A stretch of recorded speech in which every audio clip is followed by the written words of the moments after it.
Hello my fellow Hetalians and welcome back to Hetafax, and I'm going to need a huge disclaimer before I do anything here.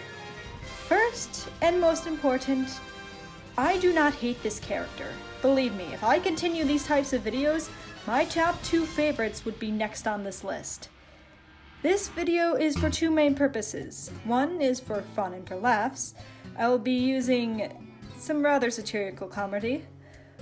Second is to show you this character's flaws. A lot of people portray these characters, especially if they are their favorites, as nearly perfect babies who can do no wrong.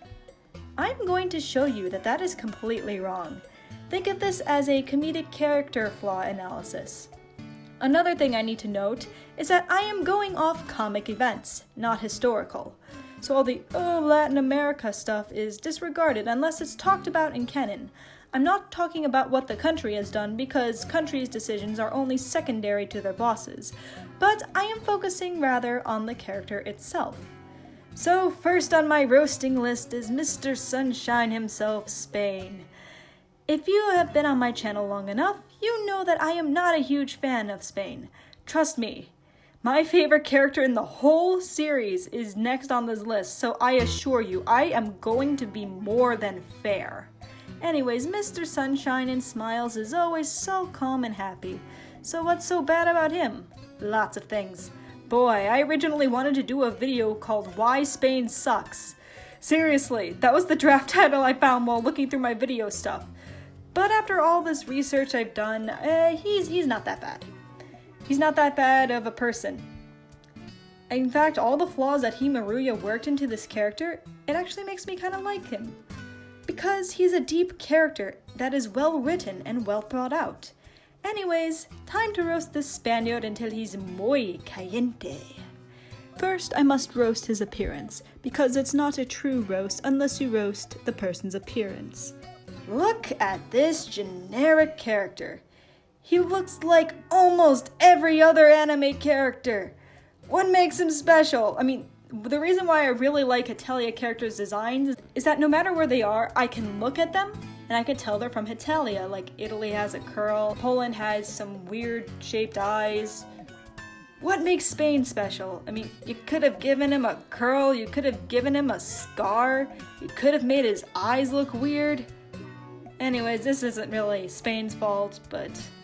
And from how much he sleeps and lounges around all the time, there is no way he should be this fit. This is bullcrap. Unrealistic expectations. Just unrealistic expectations. Anyways, onto the list. Number 1, he is bad at managing relationships. Especially romantic ones. As we know, he and Austria were married under the Habsburgs. Austria got upset with Spain when he tried to marry Venetiano and bring bigamy into the relationship, which Austria was very much against.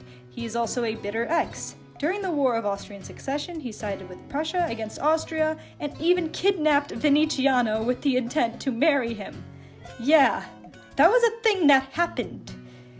He isn't the best friend. He's rather unreliable, mostly with other people that aren't Romano. But even too Romano sometimes. But I will give Spain some credit here. At least he tries. Unlike some people. Number 2, he is incredibly dense and easy to take advantage of. He does not read the atmosphere well, and this often gets him caught in some sticky situations. He is a spaz. Don't get me wrong, that's not the worst thing in the world. I am also a spaz. But for Spain, he could hurt himself if he's not careful. He is completely oblivious to France's perverted tendencies and doesn't notice when people are trying to take advantage of him. However, he is aware that France is a bad friend sometimes. Like he should be. Seriously, this guy's like the worst friend in the world.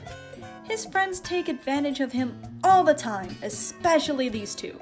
Believe me, I plan to do another video on why these 3 are the worst friends ever. He's pretty unreliable when it comes to pretty much anything. Though, out of the trio, he's probably the most genuine one, and the best out of the 3 when it comes to handling friendship. He just really needs to get better friends. At least he's not a total doormat, though. Number 3, Dick to Colonies. It is stated in canon that he treated all of his colonies strictly, except for Romano. As we all know, he favorited Romano, and favoritism isn't very fun when you are not the favorite. It is said that Romano, compared to Spain's other colonies, got spoiled preferential treatment. He spent a crap ton of money on Romano, even if it meant wearing rags, which brings me to number 4. He is terrible with money. In Volume 4, he once spent all of his money buying Romano new clothes while he dressed himself in rags. This seems like a selfless thing to do on the outside, but then you remember that Spain has other things he needs to spend his money on. Preferably, war in other colonies. Though Spain has admitted that he was bad at spending money in the past, and says that he has gotten better. And the whole spending money on Romano thing actually does have historical merit. Hema says he always wondered why Spain was so fixated on the southern part of Italy throughout history. So that's where that comes from, just in case you're wondering. Speed round, go! He doesn't shut up. He doesn't know how the economy works. He is kind of a deadbeat. He is a very scary drunk. Scary enough to change Sweden's facial expression. Molesting Italy, yes, I know this is a deleted comic, but take it as you will. He is also said to be two-faced, like Russia. And finally, his relationship with the Italy brothers. His relationship with the Italy brothers... oh boy, there's a lot to talk about with this. First, let's look at Venetiano. His obsession with Venetiano is honestly kind of creepy. He has tried to marry him several times, as a child and as a teenager. The second time, Venetiano ran back to Austria in tears because he didn't want to marry Spain, even though that would mean he would be reunited with his brother. Oh, did I mention that he kidnapped Venetiano? Yeah, that might be why he doesn't want to marry you. But probably the worst relationship out of this is the one with Romano. It is stated that the reason why Romano is shorter than his younger brother is because Spain's influence stunted his growth. But the second reason is what really gets me. It's how Spain values Romano in comparison to Venetiano. When it comes to the Italy brothers, Spain had a favorite, and it was not Romano. It was Venetiano. Spain has constantly compared Romano to his brother, and even begged Austria to trade with him, though he did feel guilty about this later, to be fair.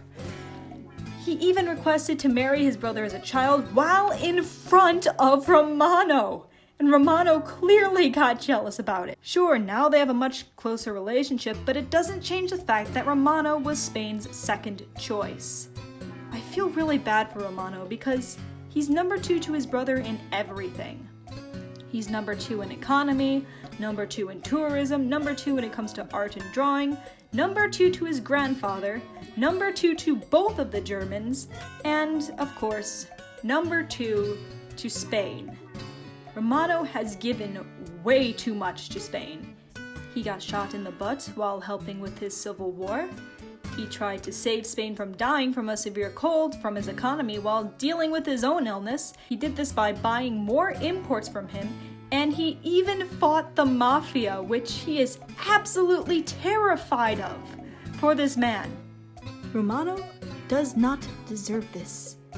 He deserves much better. When I came out with my videos for the top most overrated characters, people were wondering why Romano wasn't on that list. Well, this is mostly why. I really feel bad for him. There are probably some things I missed, but those were the main points. I think I have thoroughly roasted this spicy boy.